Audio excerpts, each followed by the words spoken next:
Oke, baik para pendengar, selamat datang di podcast Fakultas Usuluddin dan Studi Agama bersama saya dan Profesor Dr. Andri S. Hadi MAG. Kali ini kita akan mengenal lebih jauh tentang program studi agama-agama.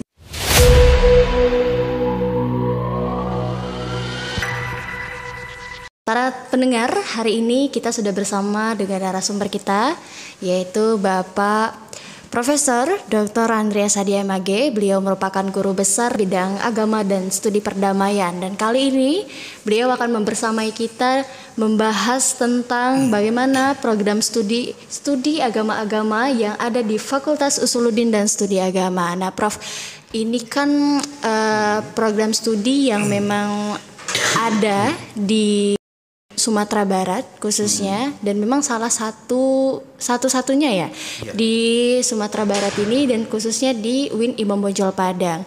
Nah, boleh dong Prof. Andri bisa menjelaskan pengantar terlebih dahulu bincang-bincang kita pertama pada pagi hari ini, bagaimana sih program studi agama-agama itu? Silakan Prof. Oke, bismillahirrahmanirrahim. Assalamualaikum warahmatullahi wabarakatuh. Pemirsa sekalian yang saya hormati, Prodi studi agama-agama sebetulnya itu dinamika terakhir dari perubahan nomenklatur ya.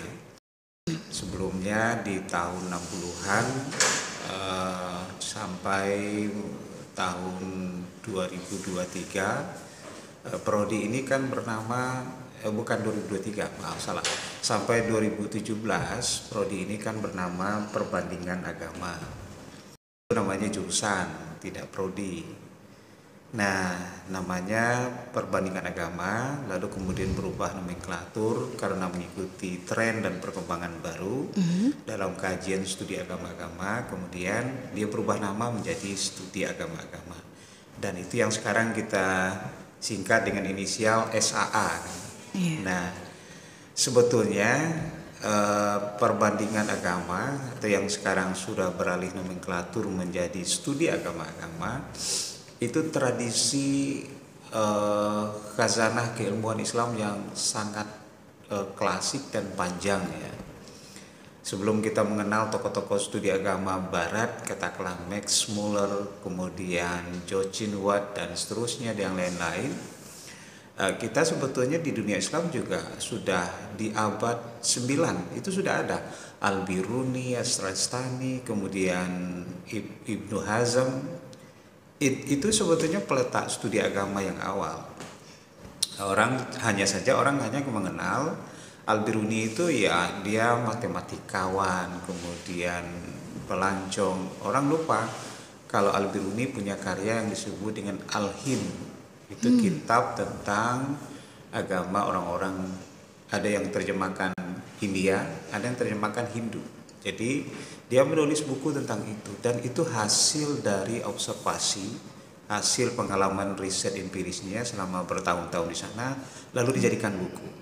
Itu tradisinya abad 9, dia kelahiran abad 9, pertengahan abad 9 sampai abad 10. Ada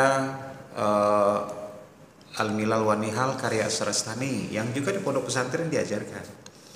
Dan bahkan dulu mantan rektor kita Profesor Mahmud Yunus itu punya karya namanya Al-Adiyan. Jadi ada pengenalan singkat tentang agama-agama. Jadi dulu sebetulnya kajian perbandingan agama, dalam bahasa Arabnya disebut dengan Muqaranatul Adiyan, itu menjadi kajian juga di pondok pesantren.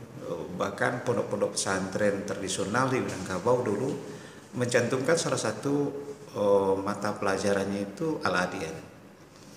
Nah, saya bahkan di Aliyah dulu masih punya namanya satu mata pelajaran sejarah agama-agama. Jadi ketika masuk ke UIN saya sebetulnya nggak terkejut, karena memang dari Aliyahnya dulu juga sudah belajar sejarah agama-agama, ilmu hadis, tafsir, ilmu tafsir, Quran hadis, ilmu kalam, tarikh, tasrif. Jadi kita sudah dikenalkan dengan itu. Nah, memang kemudian dinamikanya berubah, ada rasionalisasi di Aliyah, ada perubahan penjurusan, pembidangan, lalu lama-kelamaan mata pelajaran ini hilang. Dan itu kemudian mungkin hanya nyaris di perguruan tinggi ini saja sebetulnya studi agama itu dikenalkan gitu. Ya itu pun juga terbatas pada UIN dan IAIN ya. Enggak semua IAIN dan UIN juga yang buka prodi studi agama atau perbandingan agama yang lama. Ada juga yang tidak. Ada juga yang tidak ya, Ada Pak? juga yang tidak. Kayak kita yang terdekat Batu Sangkar Bukit Tinggi gak buka. Nggak buka. Kita cuma satu-satunya. Di Padang ya, Pak? Iya, kalau di di Sumatera Sumatera Barat Barat. saya bilang mungkin ini satu-satunya prodi yang ada studi agama-agamanya gitu. Iya. Oh, baik. Berarti Pak, kita masih di segmen mengenal prodi studi agama-agama para pendengar. Tadi memang saya juga mendengar bahwa prodi studi agama-agama sejatinya memang sudah ada ya Pak, sudah dikenal sejak dahulu gitu. Iya. Dan kemudian bagaimana sih Pak prodi ini gitu? Sejarah mungkin kita bisa katakan dia bisa awal mula masuk nih ke khususnya di Sumatera Barat gitu. Kenapa mungkin bisa terjadi di sini lalu ada gitu kan? Bapak tadi bilang prodi studi agama-agama juga terbatas pada UIN dan tidak hanya dan tidak semua UIN juga justru bisa itu. Kalau di Sumatera Barat secara spesifik sendiri bagaimana itu Pak perkembangan? Kalau di IAIN dulu ya. Oh iya, IAIN. Kita sebelum jadi UIN kan IAIN dulu. Dia seiring dengan berdirinya prodi tua kita di Fakultas Usuluddin. Dan Fakultas Usuluddin itu termasuk fakultas yang tertua di UIN. Di IAIN kita ini ya, itu bersama Fakultas Tarbiyah dan Usuluddin. Dan Fakultas Usuluddin pertama itu ada di Kota Padang Panjang. Nah, dia tahun berapa ya? Saya masih kuliah itu 91, 92, 93. Itu masih ada kawan-kawan yang di Padang Panjang kuliahnya sampai semester 6 atau apa 5, lalu kemudian mereka ke Padang. Jadi mereka masih kuliah di Padang Panjang, di semacam lokal jauh lah, atau lokal awal sebetulnya. Nah jadi itu tahun 60-an sudah muncul bersama prodi dulu namanya Akidah Filsafat. Sekarang kan sudah rubah nomenklatur jadi Akidah dan Filsafat Islam. Nah, kita sudah punya namanya perbandingan agama semasa itu. Dan itu lulusannya terutama direkrut menjadi tenaga penyuluh program KABI. Saya masih ingat itu. Makanya tahun 80-an, 90-an itu kita masih mendengar ada alumni yang bekerja di BKKBN gitu. Dan itu alumni studi agama dan AFI atau Usuluddin secara umum. Kemudian mereka juga digunakan untuk Departemen Penerangan dulu, karena samalah dengan penyuluh kurang lebih sama dengan penyuluh di Kementerian Agama sekarang. Jadi prodi ini juga dikenal, artinya di saat itu ya peminatnya banyak, beda mungkin dengan yang di sekarang ya. Jadi prodi itu cukup dikenal dan punya tempat. Artinya selain di Kementerian Agama, mereka juga menjadi pegawai BKKBN khususnya menjadi tenaga penyuluh ya keluarga berencana yang dicanangkan pemerintah Orde Baru. Nah kemudian Departemen Penerangan ya, karena waktu itu Departemen Penerangan masih ada, sekarang kan Kominfo ya. Kominfo Pak. Kominfo. Ya. Oke Pak. Dan kemudian nih relevansi studi agama-agama nih Pak di era digital atau mungkin di era sekarang gitu kan. Bagaimana prodi studi agama-agama ini justru bisa menjawab tantangan zaman gitu. Dan terutama soal toleransi dan kerukunan di masyarakat. Itu bagaimana prodi ini sendiri berdiri di situ Pak, di situasi itu. Oke, sebetulnya kita punya ini ya, artinya di Kementerian Agama kita punya namanya Forum Kerukunan Umat Beragama. Mungkin saya lupa KUB dan FKUB ya. Jadi dua program yang sebetulnya satu pemerintah, satu dari masyarakat. Yang itu sebetulnya adalah wadah untuk menampung atau untuk mengkomunikasikan isu-isu toleransi, mungkin juga intoleransi di kalangan masyarakat. Nah, sebetulnya studi agama-agama bisa mengambil peran di situ. Nah, kalaupun tidak mengambil peran di sana, studi agama-agama juga, misalnya mereka yang jadi penyuluh yang diangkat oleh pemerintah tahun ini kan juga ada peluang jadi penyuluh kan, mungkin tidak semua yang lulus di sana. Nah, mereka sebetulnya punya kiprah untuk ini, untuk terutama mereka yang mungkin dapat tugas di daerah-daerah 3T atau di daerah-daerah yang kondisi masyarakatnya sangat multikultural. Kan sangat boleh jadi mereka dapat tugas di situ. Kan biasanya penyuluh agama itu ditempatkan di kecamatan. Nah, mereka nanti bertugas dan itu salah satunya mereka bisa menggerakkan itu. Artinya mungkin mereka menyampaikan kalau penyuluhan agama yang lebih santun, yang mempertimbangkan hubungan antar agama, yang mempertimbangkan persoalan-persoalan isu sara, sehingga kemudian mereka bisa menjadi perekat di situ. Bahwa kemudian dakwah disampaikan karena itu bagian dari tugasnya sebagai penyuluh atau katakanlah misinya sebagai seorang muslim. Tetapi pada saat yang sama dia kan bertugas di tempat-tempat yang mungkin di situ masyarakatnya sangat multi budaya, multi agama, dan itu sangat menuntut kemudian kearifan dia sebagai alumni studi agama dalam menerapkan ilmunya dan pada bagian sebagai petugas penyuluh dari Kementerian Agama yang mempertimbangkan hubungan antara warga negara kemudian masyarakat. Jadi ada hubungan-hubungan yang perlu dia jaga di situ. Nah, itu sangat syarat dengan muatan studi agama-agama. Bahkan ada yang mengatakan ada beberapa alumni studi agama merasakan sekali ketika dia sudah bertugas di penyuluh di daerah-daerah yang kebetulan menemukan ruang di banyak perbedaan, dia merasa terbantu sekali. Jadi dengan dia jadi alumni studi agama, dia kuliah di sini dulu, ketika dia bertugas, justru ilmu-ilmu itu secara hidden ya, secara tidak langsung, justru kemudian membantu dia dalam tugas-tugasnya, termasuk tugasnya sebagai penyuluh. Yang jadi pejabat juga di Kementerian Agama juga sangat terbantu dengan ini. Studi agama kan dibekali dengan berbagai mata kuliah ya, keahlian yang mata kuliah itu sebetulnya sangat penting dalam tugas-tugas mereka dan dalam khususnya misalnya sebagai penyuluh, bahkan mungkin juga untuk guru agama misalnya. Kan alumni studi agama juga bisa kan jadi guru akidah akhlak di madrasah, jadi guru agama, karena sejak terbitnya undang-undang guru dan dosen itu kan pendidik dianggap sebagai pekerjaan profesional dan itu butuh sertifikasi. Ada namanya PPG ya. PPG itu sejenis pelatihan yang memberikan pengakuan kepada calon guru, dan itu tidak hanya untuk alumni non kependidikan tapi juga orang kependidikan. Artinya misalnya kalau kita ambil contoh di sini, alumni tarbiyah juga perlu PPG. Nah, yang non tarbiyah kayak kita studi agama dan lain-lain juga perlu PPG untuk mengajar. Dan kesempatan untuk mengajar itu tidak mesti melalui tarbiyah, ternyata bisa dari ruang non kependidikan, tapi PPG dulu.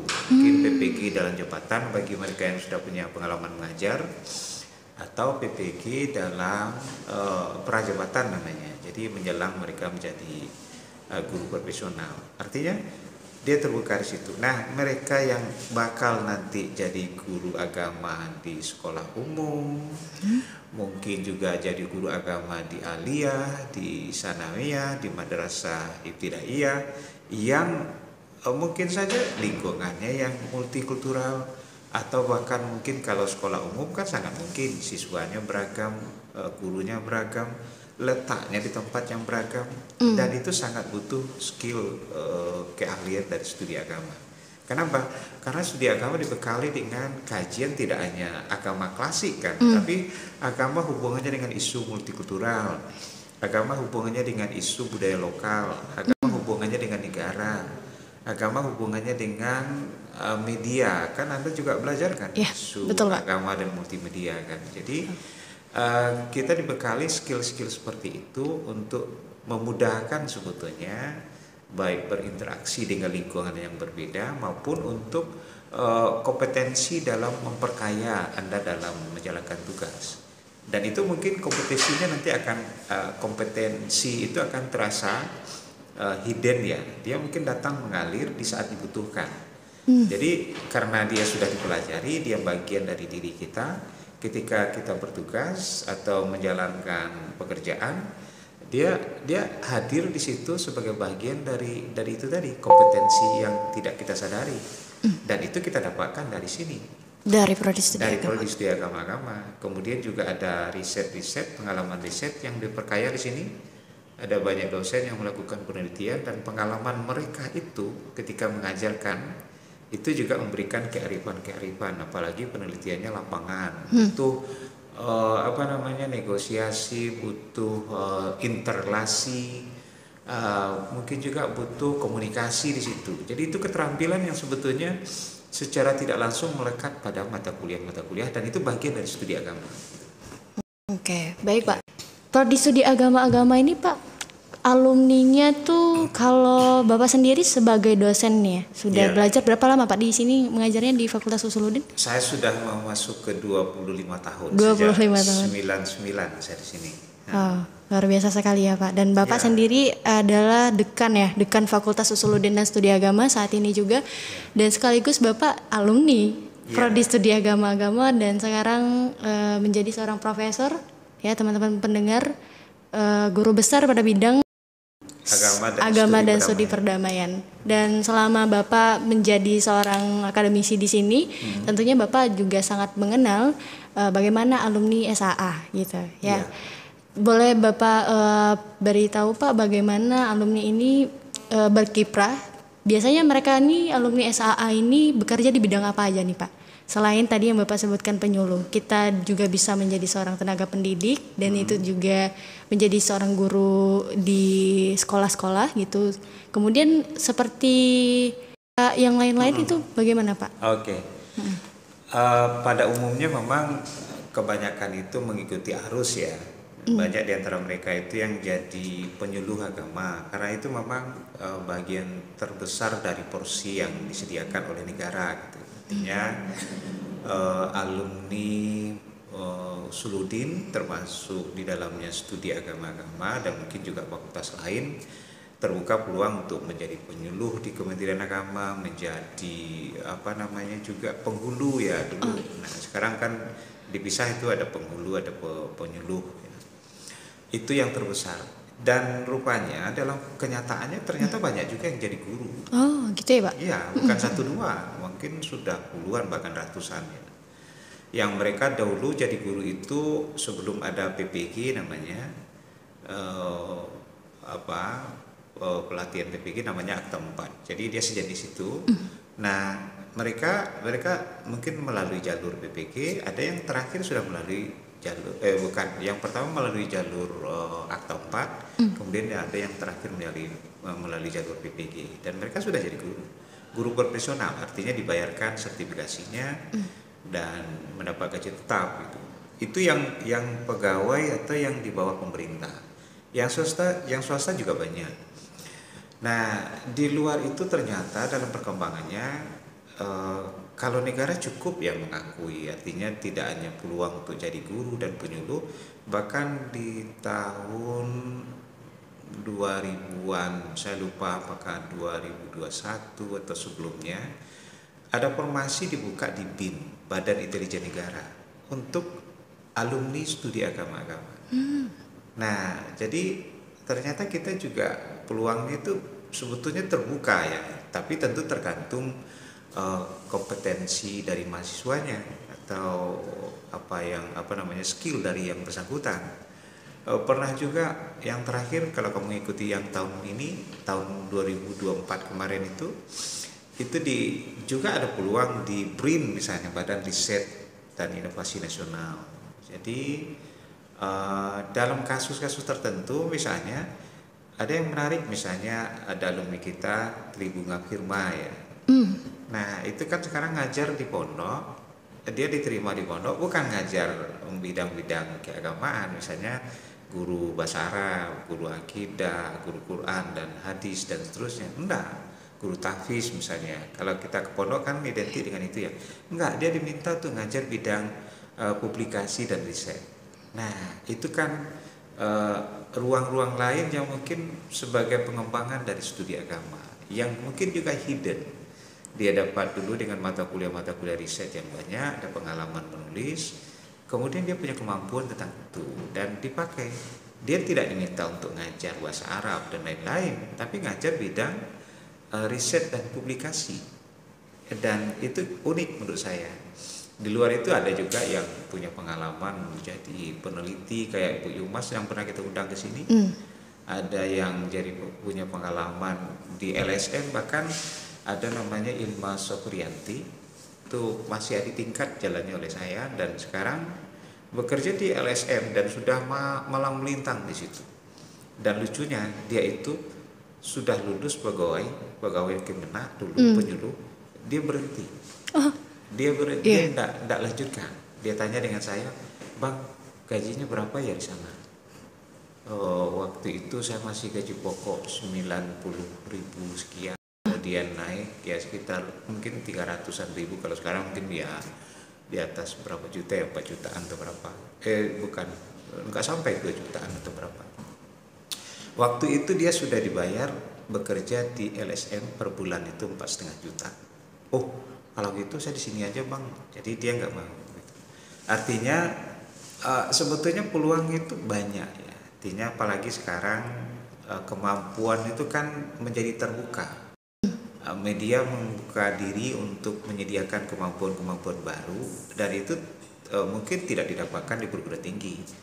Nah, sebetulnya alumni studi agama bisa masuk ke situ melalui media-media yang mungkin menjadi konten kreator atau menjadi pengelola blog, web dan seterusnya.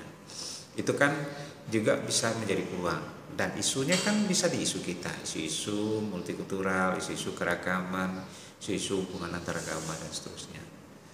Nah, beberapa contoh kecenderungannya seperti itu. Jadi dia sudah alumni itu sudah diversitas ya. Artinya diversitas itu artinya sangat beragam, tidak lagi membayangkan dia harus jadi guru, menjadi penyuluh dan seterusnya.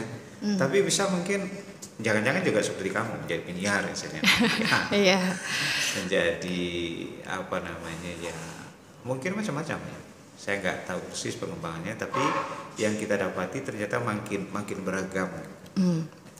Ya kalau kita ingin menyebut contoh untuk menjadi anggota legislatif itu sudah ada. Iya, boleh Pak. Itu siapa kalau boleh tahu? Dulu pernah namanya Ahmad Siddiq, itu jadi ketua DPRD Solo Selatan. Juga pernah jadi anggota dewan di Sijunjung, namanya Sarijal. Jadi kalau yang kayak itu sudah ada dan memang ada gitu. Jadi wali negari misalnya itu sudah ada. Karena itu kan peluang-peluang yang disediakan masyarakat, tergantung dia membangun citra dan berinteraksi dengan masyarakat. Artinya kita sebagai sebuah institusi studi agama-agama ini punya peluang dan kesempatan yang sama. Negara mengakui dan prodi kita terakhir itu sudah unggul loh. Jadi ini mungkin yang nggak banyak diketahui. Prodi studi agama-agama itu sudah unggul dengan akreditasi yaitu sudah tertinggi ya dengan nilai 3,62. Itu sudah, saya kira itu di bawah PT dan itu sebuah prestasi yang luar biasa ya. Yang mungkin tidak banyak dikenal ya mungkin nama-nama yang melekat pada studi agama ini, perbandingan agama, studi agama, mungkin itu yang belum familiar ya. Tapi sesungguhnya prodi ini sudah lama, sudah punya rekam jejak yang cukup lama di Indonesia, di Minangkabau, di Sumatera Barat dan di UIN. Jadi dia bukan prodi yang masih baru lahir atau yang baru muncul. Iya. Ya. Baik Pak, tadi dengan kita bicara kiprah alumni SAA ya Pak. Dan memang prodi ini juga bukan prodi yang baru lahir dan dia memang sudah ada sejak lama. Bahkan prodi ini sudah membuktikan seperti yang dibilang sama Bapak tadi, para alumni ini keren-keren ya Pak. Jadi memang tidak hanya orang-orang bisa mendengar studi agama-agama, perbandingan agama, nanti ujung-ujungnya jadi apa nih? agama ustazah misalnya gitu Iya, kan. iya. Bukan berarti kita mengesampingkan profesi seperti itu, akan tetapi justru prodi studi agama-agama ini kiprah alumninya sudah menyebar kemana-mana, bahkan di ruang-ruang yang menurut kita unik gitu, di LSM masyarakat gitu kan, Iya, lembaga iya. swadaya masyarakat, di NGO gitu kan, Iya. banyak alumni studi agama-agama yang justru aktif di sana dengan ya isu-isu yang dibawa oleh prodi studi agama-agama sendiri gitu, dengan khasnya studi agama-agama sendiri, tentunya juga dengan skill yang didapat selama perkuliahan gitu. Iya. Saya juga banyak mendengar bahwa alumni juga banyak menjadi fasilitator perdamaian ya Pak.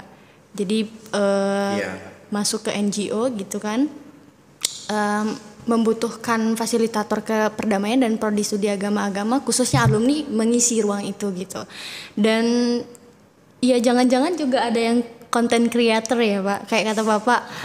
Ada mungkin ya, tapi kita Iya. nggak, mungkin beberapa nama yang sempat mungkin di media Anda bisa ikuti. Siapa ya namanya?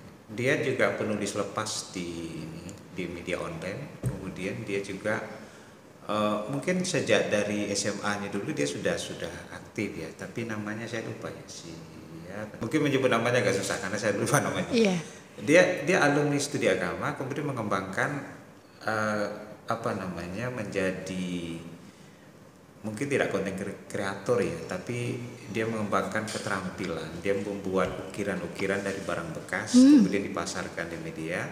Dia juga aktif di sanggar seni, kemudian penulis lepas dan di media online, dan dulu malah bergabung dengan koran, dengan media seperti Pate. Nah itu juga alumni. Kita tentu tidak bisa mengklaim bahwa itulah profil yang dihasilkan alumni, enggak, karena profil kita kan tidak untuk itu sebetulnya, tetapi itu keterampilan yang hidden, barangkali melekat di prodi ini secara tidak langsung turut membantu mahasiswa di dalam kiprahnya di masyarakat. Tapi secara langsung dari profil nggak ada.